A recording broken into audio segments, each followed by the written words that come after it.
Bom dia a todos, que a paz de nosso Senhor e Salvador Jesus Cristo esteja contigo, meu irmão e minha irmã. A mensagem de hoje tem como tema os fundamentos da justiça. E nós vamos abrir a palavra de Deus no Salmo número 11, versículo 3, que diz assim: Ora, destruído os fundamentos, que poderá fazer o justo? Há um anseio dos cristãos em conhecer todas as possibilidades da vida cristã, não é mesmo? É muito bom fazermos perguntas, desde que estejamos prontos a aceitar as respostas que Deus nos dá. Essa foi uma das razões por que Deus pôde usar Gideão, o juiz de Israel. Quando o Senhor apareceu a Gideão, disse-lhe: O Senhor é contigo, homem valente. E Gideão respondeu: Ai, Senhor meu, se o Senhor é conosco, por que nos sobreveio tudo isto? E que é feito de todas as suas maravilhas que nossos pais nos contaram, dizendo: Não nos fez o Senhor subir do Egito? Porém, agora o Senhor nos desamparou e nos entregou nas mãos dos midianitas. Em seguida, Deus deu a ele uma missão. Ele tinha um coração inquiridor. Desejava saber por que, em seus dias, as coisas não se passaram da forma como tinham ocorrido no passado. Nós também devemos fazer essa indagação. Ao fazermos perguntas, devemos ter uma atitude de fé e não um espírito de contenda ou de incredulidade.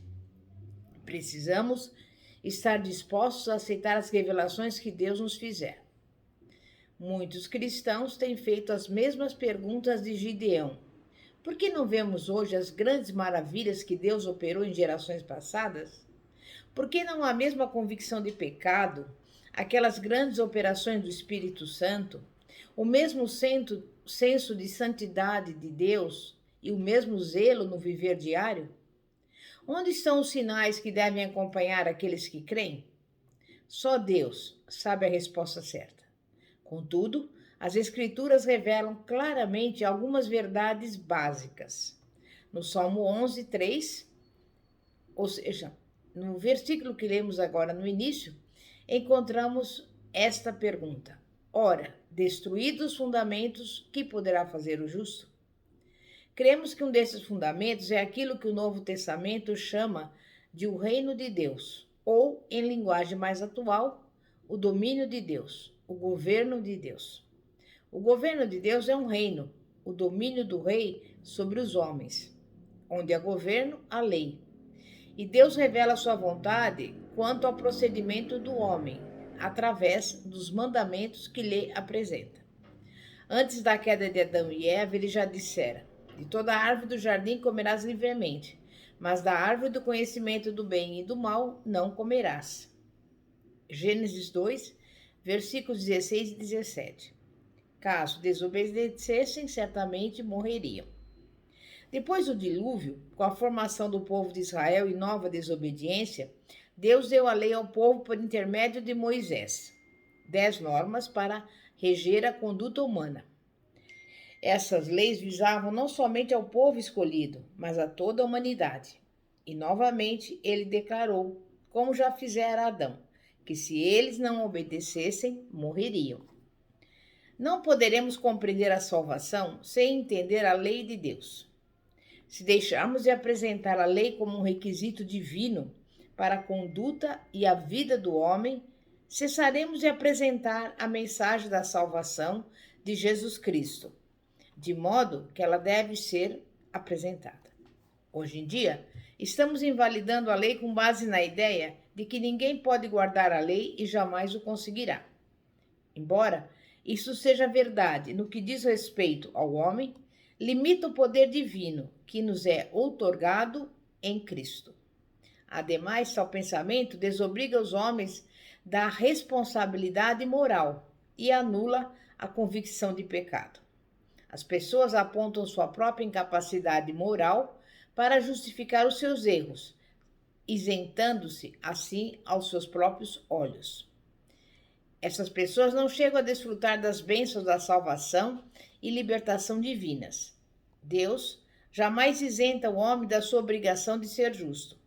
Ele requer a santidade, exige a prática da justiça. A experiência de Gideão é um exemplo de como Deus faz questão da obediência. Depois que ele teve seu encontro com o Senhor, este pôs à prova a sinceridade da sua atitude inquisitiva, dando-lhe instruções práticas concernentes à sua maneira de encarar os problemas do seu tempo. Primeiro, ele demonstrou sua sinceridade com uma atitude de culto e reverência a Deus.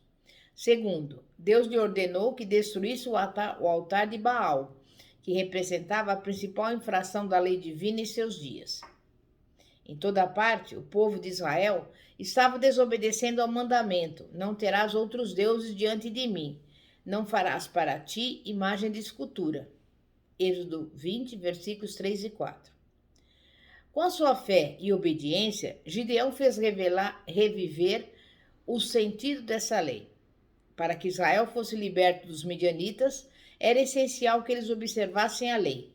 Com Gideão, a lei voltou a vigorar e acionou o processo de libertação.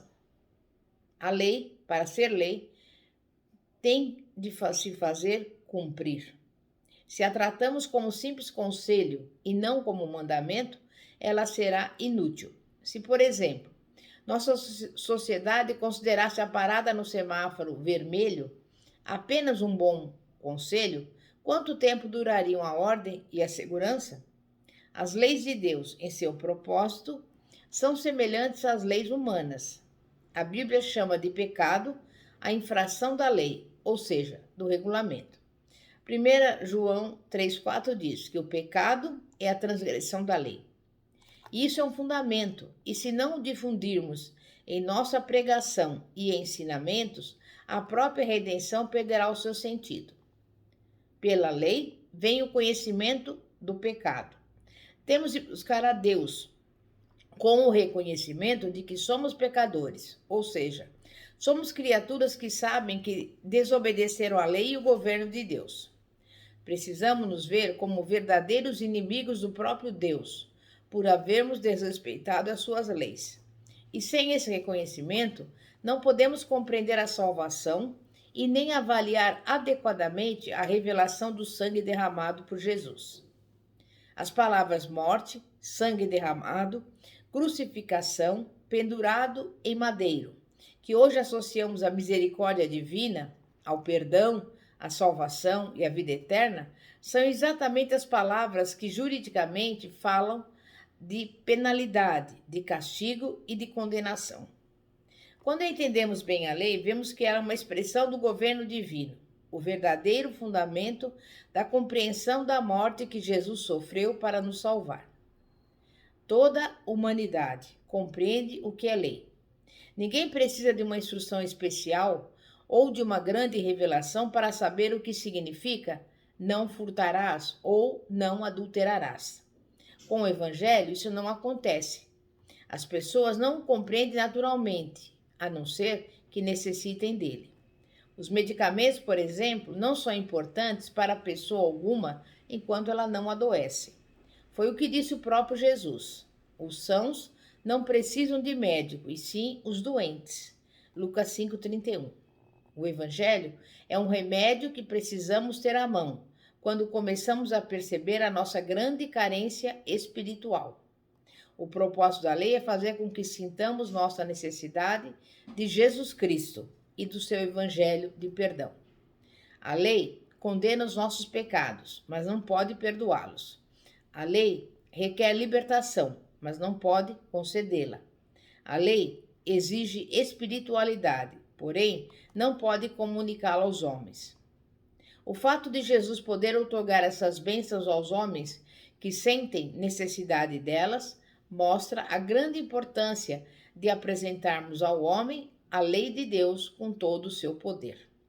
É preciso que as pessoas saibam que a condenação os aguarda, que se acham presas ao pecado e que não possuirão vida espiritual enquanto não a receberem Jesus Cristo como Senhor e Salvador.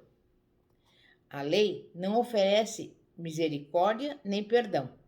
Ela é o ministério da morte para aquele que transgrediu a lei.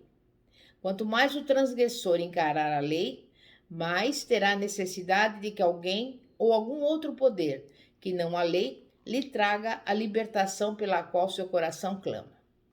O apóstolo João proclama a mensagem. Porque a lei foi dada por intermédio de Moisés. A graça e a verdade vieram por meio de Jesus Cristo. João 1,17. Ele é esse alguém. O que a lei não pode fazer, Jesus Cristo, o Filho de Deus, fez.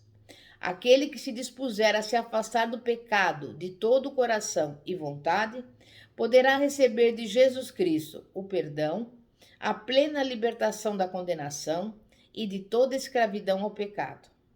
Jesus pode lhe comunicar também seu Espírito Santo, a fim de que essa pessoa se torne espiritual, de tal modo que o preceito da lei se cumprisse em nós, que não andamos segundo a carne, mas segundo o Espírito. Romanos 8,4.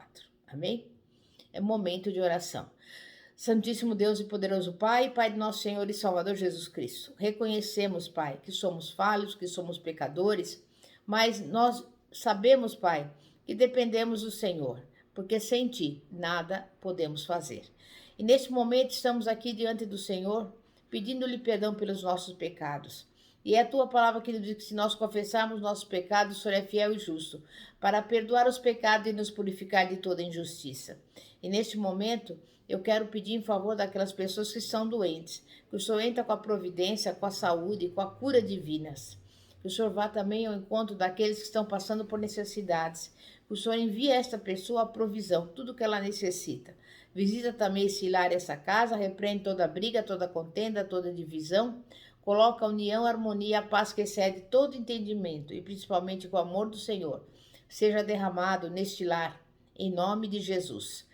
E também eu quero desejar, antes de concluir este vídeo, convidar você a se inscrever no nosso canal do YouTube, que se chama Igreja Poder de Cristo, e cujo símbolo é uma semente, porque a semente representa a palavra de Deus.